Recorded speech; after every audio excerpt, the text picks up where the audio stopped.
ئەمە دیمەنی شەوان و ڕۆژانی گوندەکانی برادۆستە کەوا بەردەوام ڕوبەڕووبوونەوە لە نێوان سوپای تورکیا و پەکەکە تیایدا ڕوودەدات. تۆپباران و بۆردومانی هەردوو وڵاتی دراوسێ ئێران و تورکیا بەهۆی بوونی چالاکی پارتنەیارەکانیان لە سنووری برادۆست ژیان و گوزەرانی گوندنشینانی سەرسنووری ناڕحەت کردووە. بە پەیوتەی بەرپرسانی دەڤەرەکەش لە ئەگەری بەردەوامبوونی ئەم شەڕ و ئاڵۆزیانە مەترسی چۆڵبوونی 15 گوندی دیکە هەیە لە کاتێکدا لە ساڵی 1984ەوە تاوەکو ئێستا 115 گوندی سنوورەکە چۆڵ بوونە و هیچ ئاوەدانیەکیان تێدا نیە. بەهۆی ئەو تۆپباران و بردومانە بەردەوامی هەم لەلایەن ئێران و لەلایەن تورکیا لە سنووری نەحیسیدەکانەوە هەیە وای کردووە کە لە ڕابردوو 115 گوند چۆل بوو بەڵام بەهۆی ئەو مەترسێکەوە لە ساڵی 2017 مانگی 12 لەگەڵ داخلبوونی جێیشی تورکی بۆ ناوچەکانی بەرمیزە و هەروە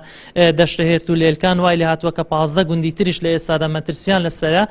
بەردەوام تۆپباران و بردومان لە دەوروبەری ئەم گوندانە ئەکرێت بەوەشەوە تەواوی پوش و پاوان و ڕز و باغیان لە ناوچووە تەنانەت بەشێک لە گوندنشینەکان دەستیان کردووە بە فرۆشتنی مەڕ و ماڵاتیان چکە ناتوانن بەو شێوەیەدا ژیانیان بەردەوام بێ.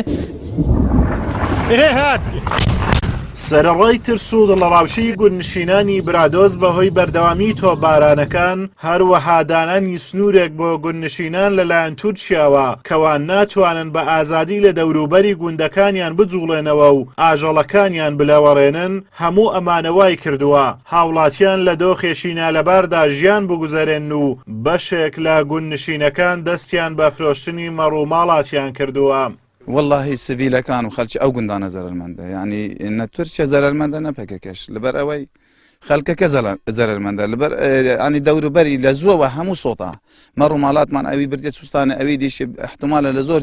جێیان لۆ کڕی بیت پارەیان دابیت یعنی ئێستا کەش